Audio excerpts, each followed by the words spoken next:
For nearly 2 decades, a mathematical genius with delusions of single-handedly destroying industrial society planted and mailed powerful bombs to unsuspecting innocent victims. It was a spree of mayhem that killed 3 people and wounded over 24 others. In the largest and most expensive investigation in FBI history, detectives spent 17 years hunting for the elusive terrorist known as the Unabomber.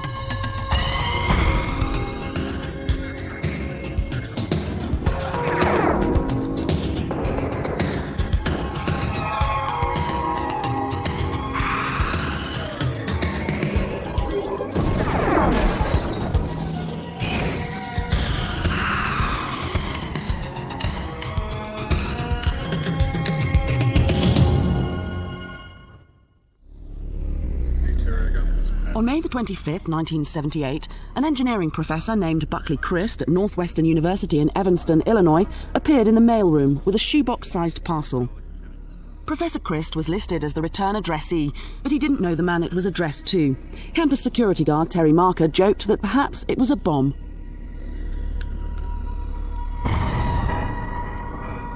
He spoke too soon. It began a 20-year streak of violence that would stump the FBI and terrorize the nation. On November the 15th, 1979, American Airlines Flight 444 took off from Chicago, bound for Washington, D.C. As the Boeing 727 reached cruising altitude, the cabin filled with smoke. It was pandemonium. The plane was diverted to Dulles Airport. A dozen people were treated for smoke inhalation. If it had not been for a faulty wire in the bomb, over 100 people would have been killed. Bombing an airliner is a federal offence. The FBI was called in. FBI agent Chris Ronay examined the evidence of the airline bomb. It essentially was a wooden box that looked to be hand-fashioned, handmade. We found that it contained a barometric switch and some other initiating components, batteries, wires, and a container for the explosive charge. The barometric switch would function when the pressure changed in the baggage compartment sufficiently to close the switch or allow the barometric switch to function and actually detonate the bomb. The use of an altitude-sensitive barometric switch told the FBI that they were dealing with a serious and intelligent bomber. Ronay began his inquiries with the Chicago police. He was looking for anything to compare to the airline device. At Northwestern University, a thorough search uncovered the existence of 2 minor and seemingly unrelated incidents at the university. In addition to learning of the device that injured Terry Marker, Ronay learned of another. On May the 9th, 1979, another bomb had gone off at Northwestern University, seriously injuring graduate student John Harris. Its design was nearly identical to the first one. But since they were both relatively minor incidents, at that time investigators didn't connect the two. Dismissing those devices as amateurish pranks, the recovered debris was discarded. Working from only photographs, Chris Ronay concluded that all 3 bombs were the work of the same person. There were construction techniques, the way the wood was cut, the way it was put together, the markings on the wood, the way the tape was applied, that is evident in the photographs, was the same as in the previous cases. The pipe bombs, placed inside wooden boxes, were all made of ordinary components: screws, nails, smokeless powder and black tape. The components were homemade and sanded to render them untraceable. Certain components were not crafted as much as fondled and played with and looked at, and you could see they were handled and shaped and reshaped. And it just struck me that somebody spent an awful lot of time on this bomb enjoying putting it together.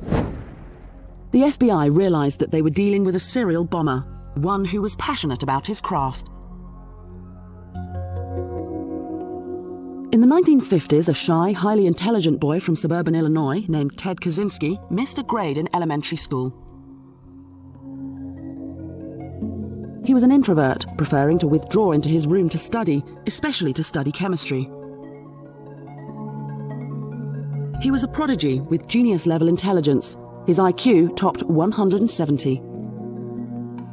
He entered Harvard at 16 and graduated in 3 years in 1962. In 5 years, he had received his doctorate from the University of Michigan. As an assistant professor of mathematics at the University of California, Berkeley, Kaczynski was not a popular or outgoing professor. No one got to know him. In 1969, Ted Kaczynski abruptly resigned. The social nature of his teaching position was too much for him. He just didn't fit in.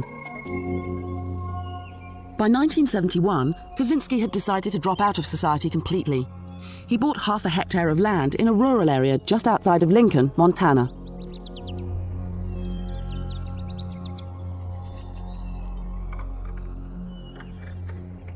He built a tiny 2.5 by 3 metre cabin with no electricity or running water. There he would sit by himself, reading and writing. One of the things Ted wrote was a 23-page essay raging against modern man's obsession with technological and scientific progress. He wrote that scientific research will inevitably result in the extinction of individual liberty. He sent a copy to his brother David. David read it and stored it in a trunk, where it sat for a quarter of a century. In June of 1978, Ted Kaczynski took some time away from his cabin to take a job working for his brother at a foam cutting company in Illinois. But Ted's bizarre behaviour became too much. His brother was forced to fire him. Ted had insulted a female co-worker who had refused his advances. Ted was furious, and within a year, he'd moved back to his cabin in Montana, vowing never to see his family again. Trying to fit in as a social being was too frustrating for the introverted genius. Ted withdrew even more, believing modern man incapable of understanding him. He was beginning to see civil society as an obstacle that needed to be overcome. On May the 3rd, 1980, Ted Kaczynski rode his homemade bike into Lincoln.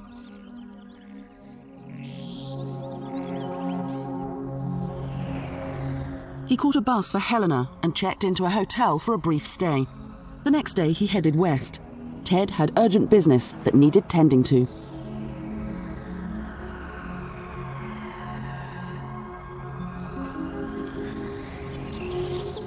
Percy Wood, the president of United Airlines, received a parcel at his suburban Chicago home on June the 10th, 1980. A few days earlier, he'd received a letter from a stranger promising to mail him a book, which, as the letter said, had tremendous social significance.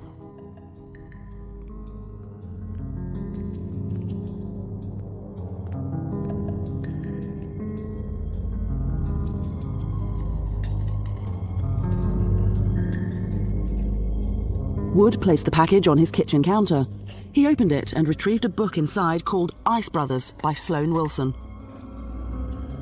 Wood was puzzled. Why was this book socially significant? He opened the cover. Wood was almost killed. The bomber had increased the ante considerably with his fourth and most powerful device yet. FBI and ATF bomb technicians investigated the scene. It was quickly identified as the work of the serial bomber. Each bomb so far had been a pipe bomb with similar construction and wiring. On this, the fourth bomb, the bomber had left a calling card. Punched into a piece of rubble were the letters FC. Certainly the initials FC were put in these bombs to be found, clearly protected in such a way that they would survive the blasts.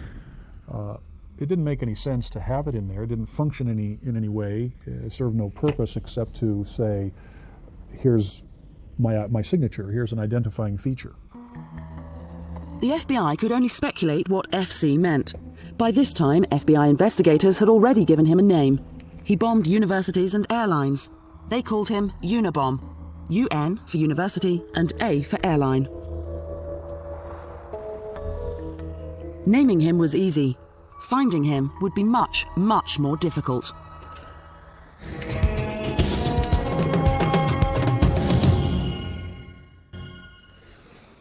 In 1981, the FBI had their best clue yet in finding the Unabomber. The letters FC punched into the bombs.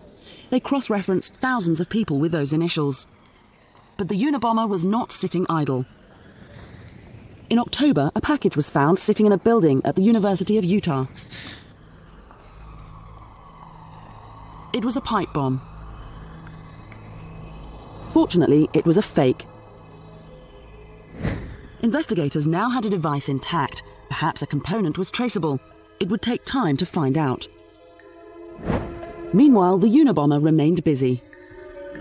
In the spring of 1982, a package intended for Professor Leroy Wood Burnson blew up instead in the hands of an academic assistant at Vanderbilt University.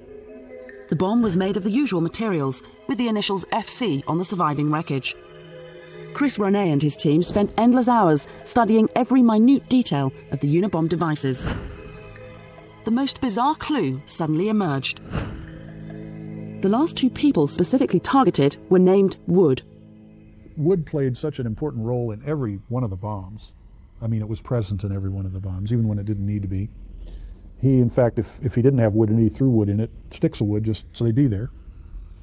There were references to wood in addresses and names of people throughout. FBI lab examiner Doug Diedrich of the Trace Evidence Unit is also a wood expert. Well, the materials may indicate something about that individual. They indicate where he might live, what he might do for a living. And that's one of the things that I was involved with, especially in trying to determine where these types of woods came from, what geographical area, what part of the country. This approach seemed like a long shot, but the scarcity of clues left investigators with few options. As the FBI investigation intensified, so did the power of the Unabomber's devices. On July 2nd, 1982, Professor Diogenes Angelakos of the University of California, Berkeley, a devoted husband and popular teacher, noticed a strange-looking object on the floor of the computer science department's coffee room.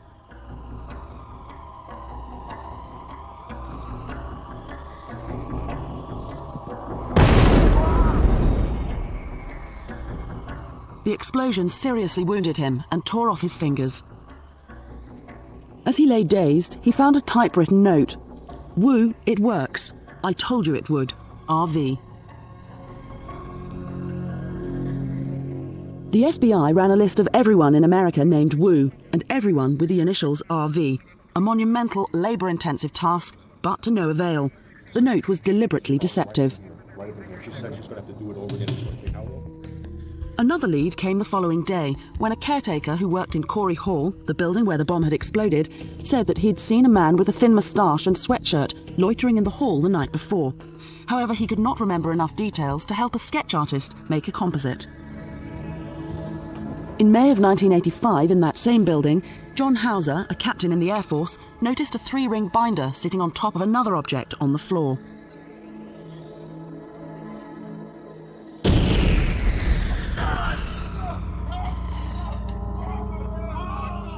Hauser had just applied for astronaut training.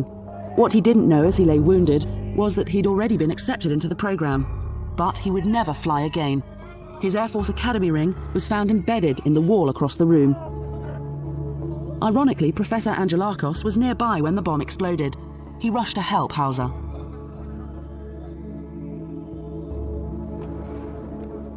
The Unabomber-related crime scene investigations had now become frustratingly routine.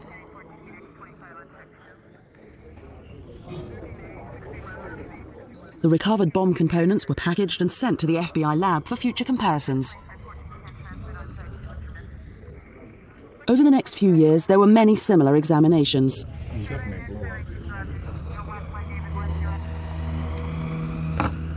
On May 8, 1985, a package was received at the Boeing Corporation in Auburn, Washington. It was addressed only to the company, was heavy, and had too much postage. A suspicious mailroom employee called security. The package was X-rayed and shown to contain a pipe bomb. It had the familiar FC stamped into the end caps. If the employee had opened the package, he and anyone else nearby would very likely have been killed. Examiners continued to dissect the bombs. They were evolving as the Unabomber refined his craft. Exhaustive lab tests showed that they were getting more sophisticated and more powerful as time went on. FBI investigators were frustrated. They were making little progress in determining the identity of the Unabomber. and their analysis was confirming what they already knew. If the packages kept coming, it would only be a matter of time before someone was killed. Hugh Scruton owned the Rentec computer store in Sacramento, California. On December the 11th, 1985, Scruton headed out of the back door that led to the rear car park when he noticed something. It looked like a block of wood with 4 nails sticking out, points facing upwards.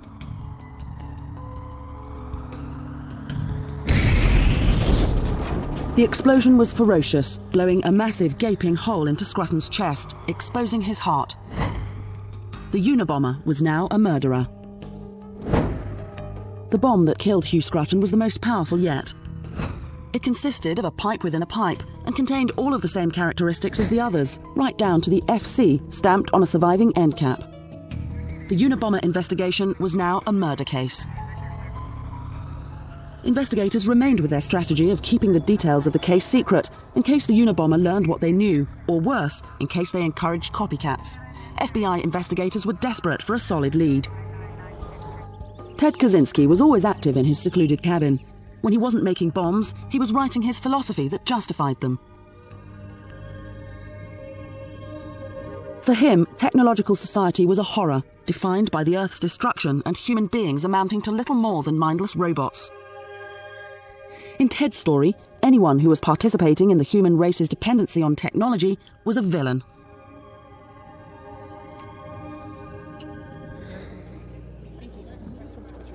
On February the 20th, 1987, a secretary at Cam's computer store in Salt Lake City looked out of her office window and caught a glimpse of a man in the car park placing an object on the ground.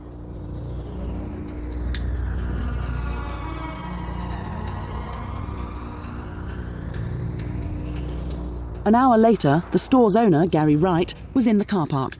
He noticed the object on the ground. It was a block of wood with 4 nails sticking out, points facing upwards.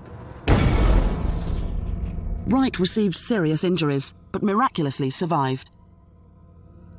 As police scoured bus stations and local businesses looking for a suspect, a sketch was commissioned from the secretary's description. It was unquestionably the portrait of a man in disguise. The sketch didn't catch the Unabomber, but in one way it may have worked. Knowing that he'd been seen, the Unabomber appeared to vanish. After 9 years of bombings, Unabomber-related incidents simply stopped after the 1987 Cam's explosion. The investigation had continued, but all available leads had been exhausted. After 6 years of silence, investigators were hopeful that the Unabomber had either been imprisoned on some unrelated charge or died. Either way, the bombs had stopped. But then, in 1993, after a 6-year hiatus, several highly publicised events propelled the Unabomber out of retirement.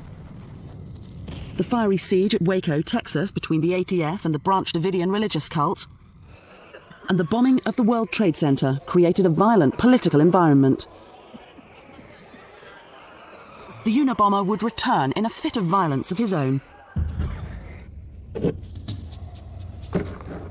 Dr. Charles Epstein is a renowned geneticist at the University of San Francisco. On June 22nd, 1993, he sat down at his kitchen table to open his mail, including a padded envelope which had arrived that day.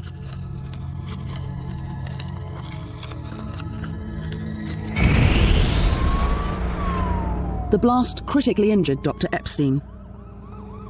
After 2.5 hours of surgery, he was stabilized and very lucky to be alive. 2 days later, on June 24th, Dr. David Galanta, a prominent computer scientist at Yale University, arrived early at his office to open his mail from the previous day.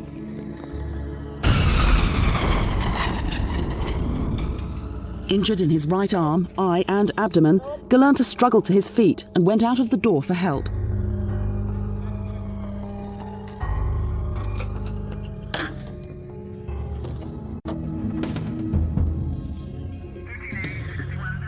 The FBI quickly determined that the Epstein bomb and the Galanta bomb were identical, pipe bombs filled with potassium chlorate and aluminium powder. Both devices had been placed inside a handcrafted wooden box.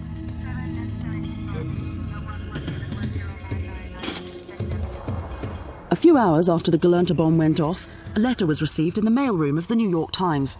It was from a self-proclaimed anarchist group called FC, who were claiming responsibility for the recent bombings. FC promised more communications in the future. An identifying number was provided to the Times to ensure the authenticity of future communications.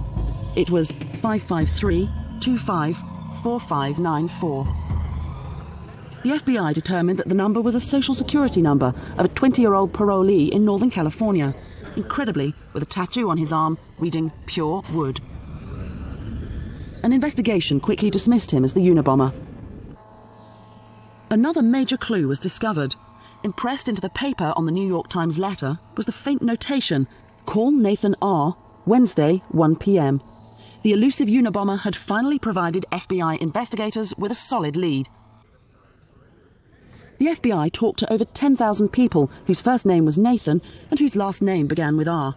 The exhaustive search turned up nothing. The Times ran the letter, which sparked public interest. It also drew the FBI into dozens of false leads, disgruntled students, aircraft engineers, even a Dungeons and Dragons club in Chicago. The latest round of activity had sent the FBI investigation into overdrive. A Unabomber task force consisting of FBI, ATF and postal inspectors was formed to coordinate investigative efforts. Jim Freeman was the head of the FBI's San Francisco field office. He would also head the multi-agency Unabomber task force. We had evidence that was scattered around 3 different federal agencies and a lot of local state laboratories. So we recognized that our task was to gain control of the information that was already out there, determine what investigation had already been done. And we set about this by deciding to reinvestigate every Unabomber crime. Every shred of physical evidence that remained from past Unabomber devices would be given to one forensic examiner. Special Agent Tom Monell of the FBI Laboratories Materials and Devices Unit became the chief examiner for the investigation. All the evidence in the Unabomber case, no matter if it was explosive related or not, came through me and my unit. In a serial bombing type case such as the Unabomber case, the most frustrating aspect was the fact that we were doing all forensic examinations that could possibly be done to the evidence, and it wasn't able to lead us to any individual. While the task force struggled, Ted Kaczynski's warped revolution against society continued. On December the 10th, 1994, a New Jersey advertising executive, Thomas Mosser, was opening his mail in his home. His wife and 2 daughters were upstairs. He examined a small package with excessive postage from an H.C. Wickel, Department of Economics, San Francisco State University.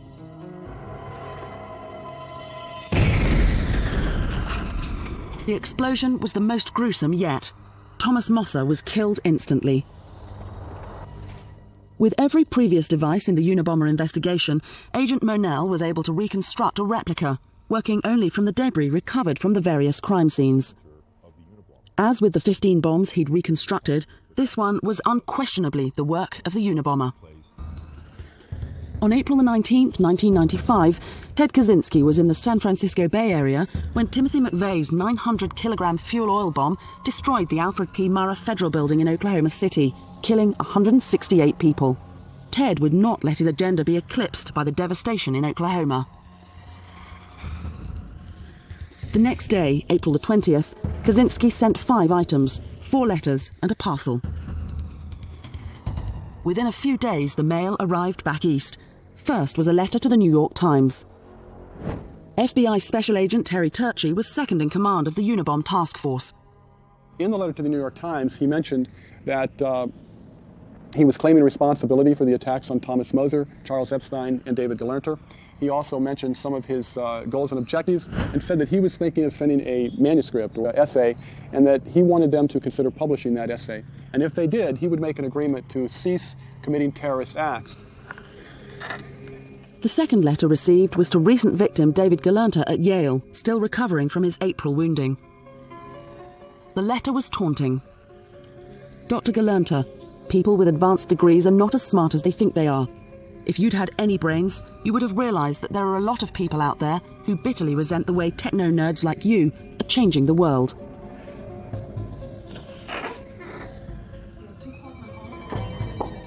On April 25th, 1995, a package arrived at the California Forestry Association, addressed to its former president, William Dennison. Its current president, Gilbert Murray, decided to open it for himself. It exploded with incredible violence, destroying everything in the office. Gil Murray was killed instantly. 4 blocks away, the governor of California heard the blast from his office. The Unabomber scare was nationwide. Bomb threats were being reported everywhere. The FBI suspect list topped 50,000 names. 16 years and 16 bombs later, the Unabomber had claimed 3 lives and injured 24 people.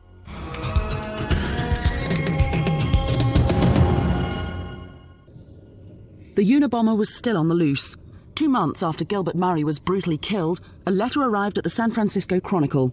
It read, "The terrorist group FC, called Unabomber by the FBI, is planning to blow up an airliner out of Los Angeles International Airport during the next 6 days." FBI's Jim Freeman, who was heading the multi-agency Unabomber task force, ensured that special security measures went into effect immediately at California airports. No one was allowed through security without a ticket. All bags were searched. Bomb-sniffing dogs checked everything. The Postal Service stopped flying the mail on commercial jets.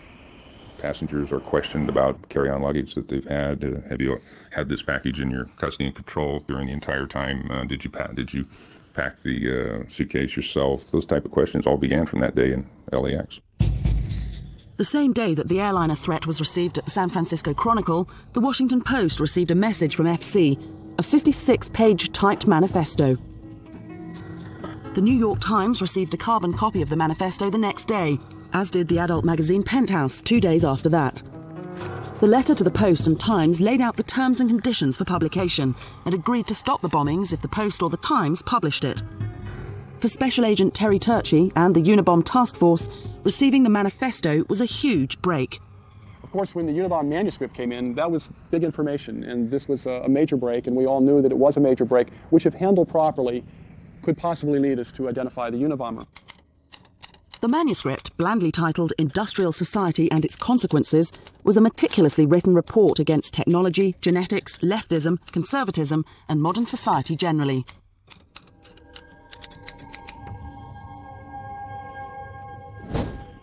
The FBI had many items of evidence collected from years of investigating this case. They needed to generate just one solid lead, one that could hopefully break the case wide open. Freeman thought the answer lay in publishing the manifesto. We very much were in favor of publishing it because after reading the manifesto, it was clear that someone had put their philosophy that had evolved over a number of years within the pages of this thing. It was recognizable. Somebody in reading this, we hoped, would read it and say, I remember that guy. He was sat next to me in class at such and such a university. After much deliberation and discussions with the director of the FBI and Attorney General Janet Reno, the Washington Post and the New York Times, the decision was made to publish the manifesto. The manifesto appeared in a special section of the Post on September the 19th, 1995. By early 1996, Ted Kaczynski's brother David had been doing some soul-searching. The news reports that the Unabomber had connections with Chicago, their childhood home, as well as to Berkeley and Salt Lake City, niggled him. He bought a copy of the manifesto and began reading it. He read it in the hope of erasing the idea that his brother was a killer. What he read sent chills down his spine. He recognized the language and content of the manifesto as being similar to that of writings by his brother Ted. David dug up as many old letters and writings of Ted's that he could find and compared them to the Unabomber manifesto. Both had employed the unique phrase, cool-headed logician. David was distressed, but not yet convinced. He wrote Ted an urgent letter. Although he didn't reveal his suspicions, he requested a visit to see him in Montana. Ted refused his brother's request. David decided to call a private investigator to look into the matter, but the news that the private eye brought him was not encouraging. The private eye submitted the manifesto, along with some of Ted's writings, to be analysed by experts who didn't know the parties involved. The experts concluded that the authors had a strong chance of being the same person. Frantically, David continued his search for anything Ted had ever written to him. In an old trunk, he came across the essay Ted had sent him back in 1971. David could no longer hide from the reality that his brother might be the Unabomber. David Kaczynski was stunned. The 1971 essay David had unearthed was eerily similar to the Unabomber manifesto. Torn by the prospect of turning in his own brother on the one hand and endangering lives on the other, David Kaczynski made a gut-wrenching decision. Through his lawyer, he contacted the FBI about his brother. In February of 1996, David Kaczynski told task force members of his suspicions. He gave a detailed account of Ted's life, where he grew up, where he went to school, and where he now lived. He then revealed the 1971 essay. And then we were able to do a side-by-side comparison between that document that was prepared many years before to the current copy of the manifesto, and it was very clear to us, many of us in the task force, that the similarities were more than coincidental. The FBI analysed the essay and found over 160 examples of similarities with the Unabomber manifesto, including common phrases and misspellings. The list went on and on. After 17 years, the FBI had its first major suspect, Ted Kaczynski. Dozens of FBI investigators quietly slipped into the small town of Lincoln, Montana. The FBI kept careful surveillance on Kaczynski's cabin as they laid out the case for a search warrant, hoping that the Unabomber would not strike again in the interim. By the beginning of April, enough information had been uncovered to justify the warrant. Among other things, investigators were able to learn that Ted had travelled extensively. Hotel records showed that he was always on the move, immediately preceding a Unabomber event. Agent Terry Turchi submitted a meticulous 65-page testimony outlining the government's case against Ted Kaczynski and requesting permission to search his cabin. We had been working all morning, since about 5 that morning, to pre-position various agent teams in different locations in the woods in Lincoln, Montana, and at a forward command post that we had established in Lincoln. Everybody had a different role. We had also had the evidence response teams coming in, and they were staging at another command post that we had in Lincoln. So everyone was ready to go once the warrant was signed. Disguised FBI investigators and a forest officer approached Kaczynski's cabin. They walked towards his cabin, speaking loudly. They didn't want Kaczynski to suspect there was anybody sneaking up on him. The officers asked him to help identify a property on their map. As he turned to get his coat, the officers pounced on Kaczynski.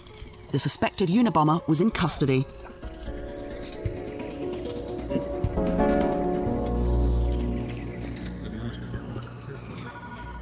Ted Kaczynski was immediately taken away for questioning.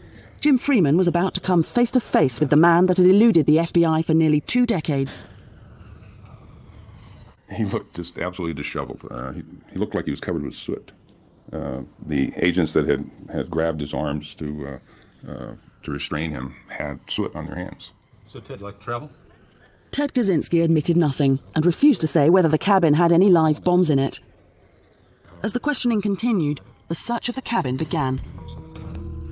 The tiny cabin was treated essentially like a live bomb. It was assumed that at the very least the place had live bombs in it, or at worst was heavily booby-trapped. Explosive ordnance disposal teams cautiously made their way into the cabin. Ted Kaczynski had not yet been formally arrested on any charges. As investigators searched through his cabin, they found enough evidence to charge him with possession of bomb-making materials. They found pipes, chemicals, wiring, batteries, and wooden boxes. This charge would allow investigators to hold Kaczynski until a more thorough search could be conducted. FBI Special Agent and explosives expert Donald Sackleben was responsible for quickly gathering evidence in order to obtain the arrest warrant. He rushed to Helena to petition the judge. Sackleben had been working on the Unabomber case for years. I think it was on the ride back to Helena that night when Pat Webb and I, who had worked on this for so many years, just sort of looked at each other and realized that maybe this was the beginning of the end, that we really did believe that night, if we hadn't believed before, that we had, in fact, caught the Unabomber. Ted Kaczynski was detained overnight until formal arrest charges could be brought the following morning. He was led through the streets on national television, looking every bit the part of an eccentric hermit. He was presented the next day before a judge in Helena on a charge of possession of bomb-making equipment. The search of the cabin continued. The room was a goldmine, but a dangerous one. Each container, each book, each binder needed to be x-rayed for explosive devices. It was clearly going to take a long time to search the tiny cabin. The evidence being slowly hauled out of the cabin was damning. A series of 3 ring binders with page after page of detailed bomb designs which matched the bombs used in many of the Unabomber explosions. Explosive powders of the type used in the bombings. Aluminium ingots and aluminium shavings on the floor, crucial bomb components. There was the infamous hooded sweatshirt and sunglasses. Agent Thomas Manel, the expert on Unabomber devices, was also inside the cabin. The other evidence located in the cabin were electrical components and wire that were consistent with the majority of the Unabomber devices. We found a improvised or a homemade flip-type switch that was literally identical to 3 switches that were used in earlier bombs. After almost 2 full days, the search came to a sudden stop. A package was found. It was wrapped like previous bombs with a return address on it. All it awaited was a victim's name and an address for the front. It was x-rayed and determined to be a live pipe bomb. Special Agent Saklaban had to handle the crisis. Well, from the x-ray, it looked very similar to the last bomb that had been placed, the one that killed Mr. Murray in Sacramento. We were able to safely remove the box from the cabin and take it down the hill to where we set up a site to deal with the bomb. It took nearly a week to search the 24-square-metre room, but slowly more and more damning evidence was seized. In addition to bomb-making paraphernalia and chemicals, investigators also seized letters, notes, diagrams, and the Unabomber manifesto. One irrefutable link between Ted Kaczynski and the Unabomber remained: the typewriter used for the manifesto. The typewriter that had been used to type the manifesto wasn't found until literally the last day of the search, which took 4 or 5 days. It was literally in the bottom of the last box that was opened. On April the 14th, the entire cabin was hauled away for further examination. The charges against Kaczynski had been upgraded. On June the 18th, 1996, Ted Kaczynski was indicted in Sacramento on 10 counts relating to Unabomber activities. 1 charge in the death of Hugh Scruton, 3 charges in the wounding of Charles Epstein, 3 charges in the maiming of David Galernter, and 3 charges in the death of Gil Murray. New Jersey police filed more charges for the death of Thomas Mosser. On November the 12th, 1996, selected visitors filed into the Sacramento courtroom for the long-awaited trial of Ted Kaczynski.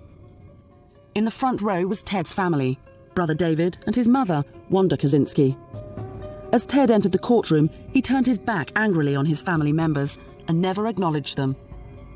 Opening statements were about to begin when Kaczynski stood up and said he wanted to change lawyers. After a few days, the judge ruled that Kaczynski would have to undergo psychological testing. Federal prison psychiatrist Dr. Sally Johnson spent many days with Kaczynski. She concluded that Ted Kaczynski was mentally ill, but was competent to stand trial. The government's case against Kaczynski was overwhelming. For 17 years, the FBI had prepared for this day.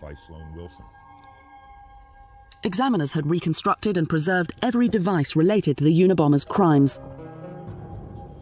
With Ted Kaczynski's arrest, they were now able to establish an irrefutable link between him and the Unabomber. Ted's desire for solitude would no longer be self-imposed. With no options, he pleaded guilty to all Unabomber-related crimes. He was given 4 life sentences, plus 30 years. He would never be eligible for parole. For the people committing these crimes, who may go on for many years and not get caught, they may become more arrogant, or they may become more complacent, or they may think we're never going to catch them. But I think for them and for the public, the message has to be that we don't give up and that we're going to stay with it until we solve it. And certainly I think that is what we're called upon to do and what we need to do. In June 1998, Johanna Lee, an assistant editor at Simon & Schuster Publishing, received a letter from Ted Kaczynski with a prison return address. She knew he was the convicted Unabomber, but opened it anyway. Kaczynski wanted them to publish a book about his struggle. There were no takers.